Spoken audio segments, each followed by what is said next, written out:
નમસ્કાર મિત્રો, સ્વાગત છે તમારું અમારી યુટ્યુબ ચેનલમાં. તો મિત્રો, સામાજિક ન્યાય અને અધિકારિતા વિભાગની અગત્યની આવાસ યોજના કહી શકાય પંડિત દીનદયાળ ઉપાધ્યાય આવાસ યોજના, કે જે યોજના અંતર્ગત મકાનના બાંધકામ કરવા માટે સહાય આપવામાં આવે છે. તો વર્ષ 2025-26 માટે આ યોજનામાં ઓનલાઈન અરજી ફોર્મ શરૂ કરવામાં આવેલા છે. તો ઓનલાઈન અરજી ફોર્મ જાતે મોબાઈલ અથવા પીસીમાંથી કેવી રીતે ભરી શકાય તેના વિશે તમામ માહિતી એક જ વિડીયોમાં મેળવી લઈશું. પરંતુ મિત્રો, તે પહેલા વિડીયો ગમે તો લાઈક અને શેર કરી દેજો, અને મિત્રો ચેનલમાં નવા હોય તો ચેનલને સબસ્ક્રાઇબ કરી દેજો. તો ચાલો મિત્રો, વિડીયોની શરૂઆત કરીએ. સૌથી પહેલા મિત્રો, તમારા મોબાઈલ અથવા પીસીમાંથી કોઈ પણ એક ઇન્ટરનેટ બ્રાઉઝર ઓપન કરવાનું રહેશે અને ત્યાં સર્ચ બોક્સમાં ટાઈપ કરવાનું રહેશે ઈ સમાજ કલ્યાણ. અને મિત્રો, જેવું તમે ઈ સમાજ કલ્યાણ ટાઈપ કરી અને તેને સર્ચ કરશો તો તમારી સામે આ મુજબની એક સ્ક્રીન ઓપન થઈ જશે, જ્યાં ઈ સમાજ કલ્યાણની ઓફિશિયલ વેબસાઇટ તમને સૌથી પહેલા જોવા મળશે, ઈ સમાજ kalian.gujarat.gov.in. તો તે વેબસાઇટ પર તમારે ક્લિક કરી દેવાનું રહેશે. હવે મિત્રો, વેબસાઇટ પર ક્લિક કરશો એટલે ઈ સમાજ કલ્યાણનું પોર્ટલ છે તે પોર્ટલ ઓપન થઈ જશે અને તમને આ મુજબની સ્ક્રીન જોવા મળશે. મિત્રો, પોર્ટલની લેંગ્વેજ છે તે બાય ડિફોલ્ટ અંગ્રેજીમાં જોવા મળશે, પરંતુ તમે તેને ગુજરાતી કરવા માંગતા હોય તો અહીંથી તમે ગુજરાતીનો ઓપ્શન સિલેક્ટ કરશો તો પોર્ટલની જે લેંગ્વેજ છે તે ગુજરાતી થઈ જશે. હવે મિત્રો, પોર્ટલ પર તમે હજુ સુધી રજીસ્ટ્રેશન નથી કરેલું હોય તો સૌથી પહેલાં તમારે તમારું રજીસ્ટ્રેશન છે તે કરવાનું રહેશે. રજીસ્ટ્રેશન કરવા માટે અહીં તમને ઓપ્શન જોવા મળશે, નવા યુઝર્સ કૃપા કરી અહીં નોંધણી કરો. ત્યાં તમારે ક્લિક કરી દેવાનું રહેશે, જેથી કરી આગળ તમને એક રજીસ્ટ્રેશન ફોર્મ આપી દેવામાં આવશે. તે ફોર્મમાં તમામ માહિતી ભરવાની રહેશે, જેમ કે મિત્રો, તમારે આધાર કાર્ડમાં જે નામ છે તે પ્રમાણે તમારું આખું નામ આ બોક્સમાં ટાઈપ કરી દેવાનું રહેશે. તમારું જે જેન્ડર છે, મેલ ફિમેલ, તે અહીંથી સિલેક્ટ કરી દેવાનું રહેશે. તમારી જે જન્મ તારીખ છે તે તમારે કેલેન્ડરમાંથી સિલેક્ટ કરી દેવાની રહેશે. ત્યાર પછી તમને જે આધાર કાર્ડ નંબર છે તે નંબર આ બોક્સમાં ટાઈપ કરી દેવાના રહેશે. જો તમે ઈમેલ આઈડી યુઝ કરતા હોય તો તમારું ઈમેલ આઈડી છે તે અહીં ટાઈપ કરી દેવાનું રહેશે. અને મિત્રો, તમારી જાતિ કઈ છે, જે તે કેટેગરી લાગુ પડતી હોય તે કેટેગરી અહીંથી તમારે સિલેક્ટ કરી દેવાની રહેશે. ત્યાર પછી તમારો જે મોબાઈલ નંબર છે તે આ બોક્સમાં ટાઈપ કરવાનો રહેશે. તમારે જે તે પાસવર્ડ રાખવો હોય તે પાસવર્ડ આ બોક્સમાં ટાઈપ કરી અને ફરીથી તે જ પાસવર્ડ કન્ફર્મ કરવા માટે આ બોક્સમાં ટાઈપ કરી દેવાનું રહેશે.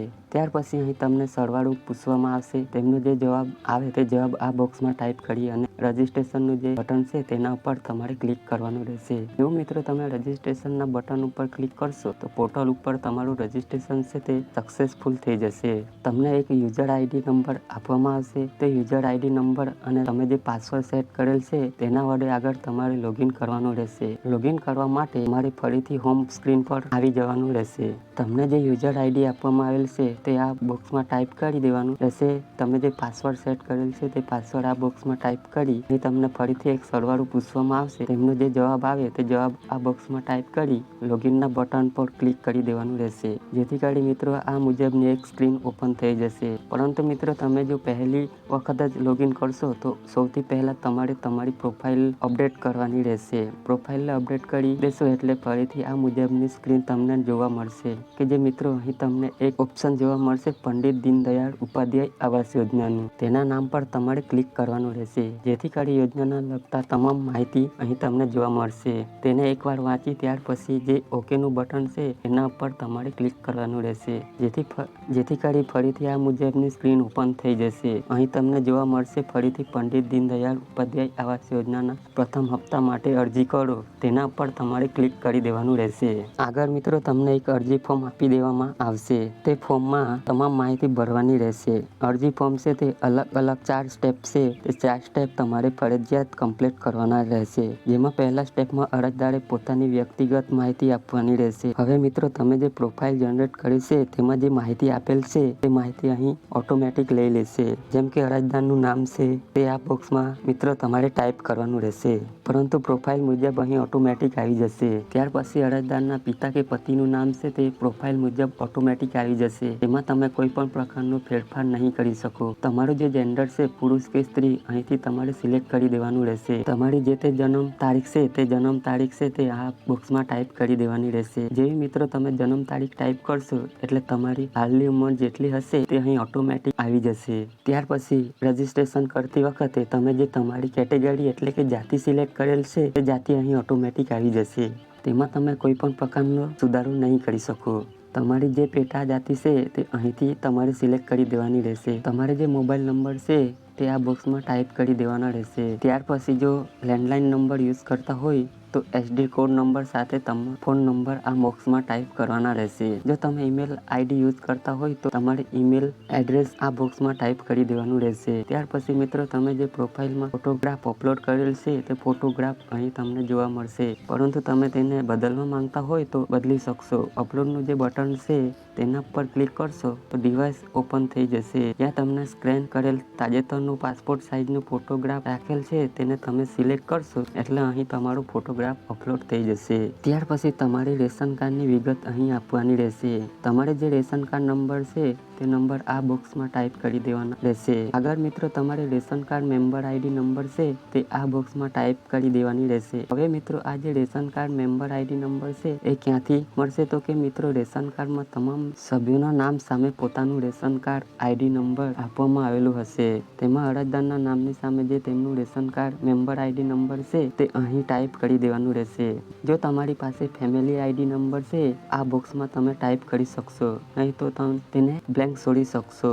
ડિક્લેરેશન આપેલ છે તેને વાંચી અને તેને એક્સેપ્ટ કરવા માટે ચેકબોક્સમાં તમારે ટીક કરી દેવાનું રહેશે. ત્યાર પછી મિત્રો તમારે અલગ અલગ બે સરનામા આપવાના રહેશે. જેમાં સૌથી પહેલા તો હાલનું સરનામું આપવાનું રહેશે. હાલનું જે સરનામું છે તેમાં રાજ્યનું નામ બાય ડિફોલ્ટ ગુજરાત સિલેક્ટ કરેલ જ આવશે. તેમાં તમે કોઈ પણ પ્રકારનો ફેરફાર કરી શકશો નહીં. ત્યાર પછી તમારે જિલ્લાનું નામ અહીંથી સિલેક્ટ કરી દેવાનું રહેશે. તાલુકાનું નામ સિલેક્ટ કરી, ગામનું નામ અહીંથી તમારે સિલેક્ટ કરી દેવાનું રહેશે. તમારું જે સરનામું છે તે આ બોક્સમાં ટાઈપ કરી તમારા એરિયાના પિનકોડ નંબર અહીં ટાઈપ કરી દેવાના રહેશે. ત્યાર પછી મિત્રો હાલનું સરનામું અને કાયમી સરનામું બંને એક જ છે તો અહીં ચેકબોક્સમાં તમારે ટીક કરી દેવાનું રહેશે.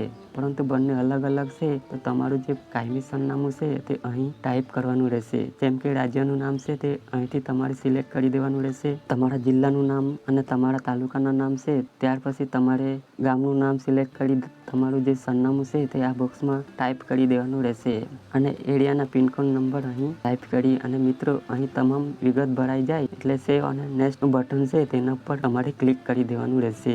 આગળ મિત્રો તમારી અરજી બીજા સ્ટેપમાં આવી જશે. ત્યાં તમારે અરજીની વિગત આપવાની રહેશે. હવે મિત્રો અરજદારના જે ઓપ્શન લાગુ પડતું હોય તે ઓપ્શન સિલેક્ટ કરી દેવાનું રહેશે. જેમ કે અરજદાર છે તે BPL કેટેગરીમાં આવે છે, શ્રમયોગી છે, વિધવા છે, વિકલાંગ છે, અતિ પછાત જાતિના છે, વ્યાપતા છે. જે ઓપ્શન લાગુ પડતું હોય તે ઓપ્શન સિલેક્ટ કરવાનું રહેશે. પરંતુ તેમાંથી એક પણ ઓપ્શન લાગુ નથી પડતો. અહીં જે અન્યનું ઓપ્શન આપેલ છે તેને સિલેક્ટ કરી દેવાનું રહેશે. ત્યાર પછી અરજદાર જે વ્યવસાય કરતો હોય અથવા તો જે તે ધંધો કરતો હોય તે આ બોક્સમાં ટાઈપ કરી દેવાનું રહેશે. તમારી પાસે જે વાર્ષિક આવકનો દાખલો છે તેમાં જેટલી આવક દર્શાવેલ છે એટલી આવક અહીં ટાઈપ કરવાની રહેશે. રેશન કાર્ડમાં જેટલા સભ્યોનું નામ છે તેમની સંખ્યા અહીં ટાઈપ કરી દેવાની રહેશે. ત્યાર પછી તમારે જે મકાનનું બાંધકામ કરવાનું છે તે ખુલ્લા પ્લોટ ઉપર મકાનનું બાંધકામ કરવાનું છે અથવા તો કાચું મકાન છે, જે ઓપ્શન લાગુ પડતું હોય તે ઓપ્શન તમારે સિલેક્ટ કરી દેવાનું રહેશે. ત્યાર પછી તમારે જે જગ્યા પર મકાનનું બાંધકામ કરવાનું છે તેનું પૂરું સરનામું આ બોક્સમાં ટાઈપ કરી દેવાનું રહેશે અને પ્લોટની માહિતી છે તે આ બોક્સમાં ટાઈપ કરી દેવાની રહેશે. હવે તમે જે મકાનનું બાંધકામ કરવા માંગો છો તેની પાછળ અંદાજિત કેટલો ખર્ચ થશે તે રકમ આ બોક્સમાં ટાઈપ કરી દેવાની રહેશે અને મિત્રો જે જગ્યા પર તમે કેટલા વર્ષથી રહો છો તે વર્ષ અહીં ટાઈપ કરી દેવાના રહેશે. ત્યાર પછી તમારે બેંક ખાતાની વિગત આપવાની રહેશે. હવે તમારું ખાતું જે બેંકમાં હોય તે બેંકનું નામ અહીં ટાઈપ કરી દેવાનું રહેશે અને જે શાખાનું નામ છે તે આ બોક્સમાં ટાઈપ કરી દેવાનું રહેશે. શાખાના IFSC કોડ નંબર અહીં ટાઈપ કરી અને તમારા બેંક ખાતા નંબર છે તે નંબર આ બોક્સમાં ટાઈપ કરી દેવાના રહેશે. તમામ વિગત ભરાઈ જાય એટલે ફરીથી સેવ અને નેક્સ્ટનું બટન છે તેના પર તમારે ક્લિક કરી દેવાનું રહેશે. હવે મિત્રો તમારી અરજી ત્રીજા સ્ટેપમાં આવી જશે, જ્યાં તમારે ડોક્યુમેન્ટ અપલોડ કરવાના રહેશે.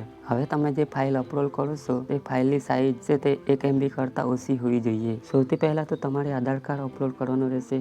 અહીં મિત્રો ચોઈસ ફાઇલનું બટન છે તેના ઉપર ક્લિક કરશો તો ડિવાઇસ ઓપન થઈ જશે. ત્યાં તમને સ્કેન કરેલું આધાર કાર્ડ રાખેલ છે તેને સિલેક્ટ કરી દેશો તો આધાર કાર્ડ અપલોડ થઈ જશે. ત્યાર પછી તમારે રેશન કાર્ડની કોપી અપલોડ કરવાની રહેશે. હવે મિત્રો રેશન કાર્ડના બંને પેજ અપલોડ કરવાના રહેશે. ત્યાર પછી તમારે રેશન કાર્ડની કોપી અપલોડ કરવાની રહેશે. હવે મિત્રો રેશન કાર્ડના બંને પેજ અપલોડ કરવાના રહેશે. નામવાળું અને નંબરવાળા બંને પેજ છે, એટલે કે આગળનું અને પાછળનું બંને પેજ તમારે અપલોડ કરવાના રહેશે. રેશન કાર્ડ નંબર અહીં ટાઈપ કરી અને અહીંથી તમારું રેશન કાર્ડને સિલેક્ટ કરી દેવાનું રહેશે, જેથી કરી રેશન કાર્ડ અપલોડ થઈ જશે. ત્યાર પછી મિત્રો અરજદારની જાતિ અથવા તો પેટા જાતિનો દાખલો અપલોડ કરવાનો રહેશે. જો તમે આર્થિક રીતે પછાત વર્ગમાં આવતા હોય તો તમે શિક્ષિત હોય તો શાળા છોડ્યાનું પ્રમાણપત્ર છે તે પણ તમે અપલોડ કરી શકશો.